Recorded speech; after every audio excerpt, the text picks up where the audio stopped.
All right, we're here in Humboldt Park, one of my favorite parts of the city. It was named after a German scientist explorer. His name was Alexander von Humboldt. What I love about this part of the city, it's cultural and ethnic diversity. It has great boutique shops, nightlife, bars and restaurants, and last but not least, it has a huge expansive park with lakes, lagoons, tennis courts, kids parks.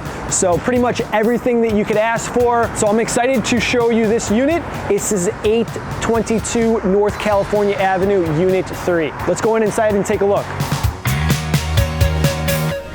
All right, welcome. So we're standing here. You walk into a spacious living room, dining room, that feels very expansive and spacious. And this is facing east, so you're getting nice natural light in here during the morning and early afternoon. Also, a unique feature of the unit is this beautiful wood burning fireplace. So moving over to the kitchen, this is like a breakfast bar eating kitchen with the overhang countertop here.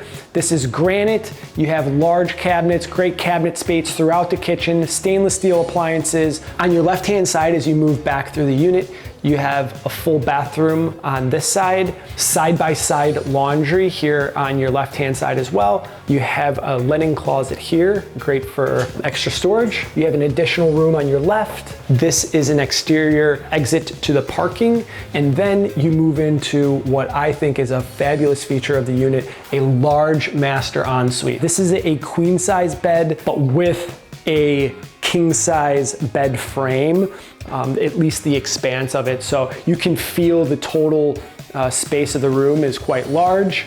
Enter the master ensuite bathroom, large spacious bathroom with a whirlpool tub. So here I'm standing on the master ensuite private balcony. This is again facing west, so you're getting great natural light early evening. Also a feature of the unit, it comes with one additional secured exterior parking spot, as well as there's a common area for cooking out, hanging out with friends, family, and entertaining as well.